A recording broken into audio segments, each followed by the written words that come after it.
Hi, everybody. It's Mark. Long time no see. Let's do a review, shall we?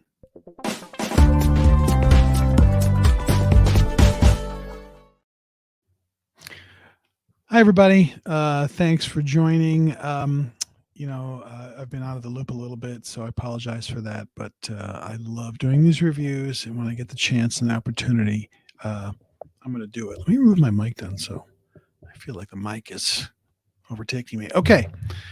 Um, I keep going back to Hulu for some reason because they have all these movies that aren't the big movies that you get on Max or maybe even Netflix or Paramount or Peacock. I've got all those services, but I seem to go back to Hulu because they have these weird ones I've heard about or things that just sort of come up. And one of these is the film No One Will Save You, which it's been out for a little while, so maybe you've seen it. It was directed and written by Brian Duffield, who wrote The Babysitter. He wrote and directed Love and Monsters, which was a really fun movie about love and monsters. And he wrote Underwater, that sci-fi thing with Kristen Stewart, which I enjoyed. It was pretty good. But this one is him writing and directing a sort of home invasion thriller that started with The Strangers, or obviously before that, but The Strangers is one, and then a lot since then.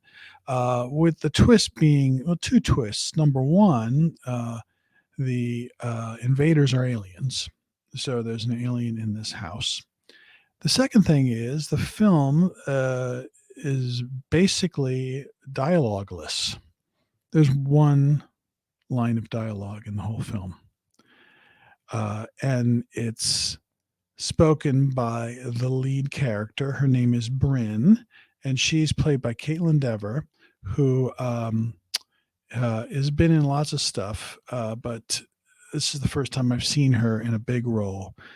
And she plays this character, this young woman who lives by herself in this house, this big older house in the suburbs or exurbs, and she doesn't really talk because she's by herself. And she has some quirks. She likes building a little village of small homes and stuff, in her basement. But she's very nervous about going outside. And when she goes into town, the small town, she's shunned. She's shunned by people on the street.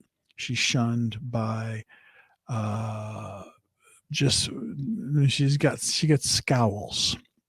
She tries to smile and wave, but they're not having it. So she's been ostracized and she keeps to herself.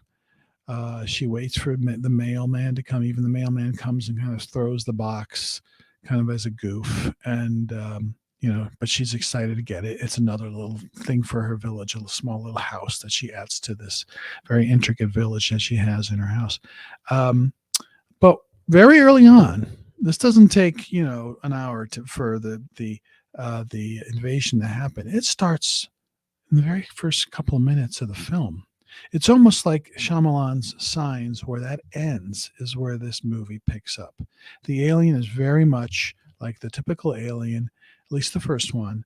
And it's sort of like, okay, we've seen this one before. The little, the green man, thin man walking around, or woman, or whatever, with big eyes, small mouth. But it's very well directed, and it's kind of scary because you feel for her. She's by herself in this big house, and she's being invaded by this alien. Uh, as the movie goes on, we get to understand why she's by herself and dealing with something tragic that happened to her. Um, and as the movie goes on, there's more interaction with the aliens. And what happens is somehow the aliens and her background, what happened to her, sort of mesh in the latter third of the movie, which kind of doesn't work, but sort of does. I mean, it sort of does. It kind of makes sense, but it gets a little out there. I'm okay with that because up until then, the movie really moves. And I will say there are three different aliens in this, and the third one is fabulous, fantastic, loved it, and it was good. It was really good. It was one of those movies that I just like this guy's work, Brian Duffield, because they have they have a propulsive movement. Like there's not a lot of downtime in this movie. It moves, it moves, it moves, it moves.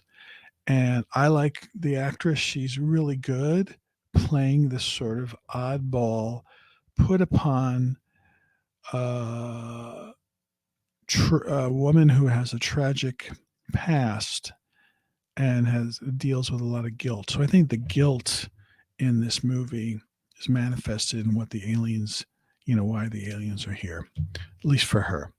But as you can see, it sort of turns into this wider invasion. It's one of those movies that was made specifically for Hulu. I think it was done by, it was not Paramount, but who's their connection? Fox Searchlight.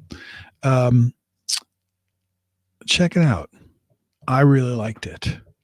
It's PG-13, which usually I don't like for these kind of things, but it totally works here. It's so well directed that it got me going. I enjoyed it. I think it's well worth your time. It's a good movie to sit back with some popcorn and maybe even do this, maybe once or twice. I don't usually do that, but I kind of did in this one, which was surprising. Maybe it was just the mood I was in. Okay. No One Will Save You. It's quite a title, too, isn't it? Okay. Thanks, everybody. And I'll be back with more. And thanks for being a Patreon member and a YouTube member for Cinemondo. It really means the world to us. And thank you so much for doing that. Okay. And you know who you are. Thank you so much. All right. Bye.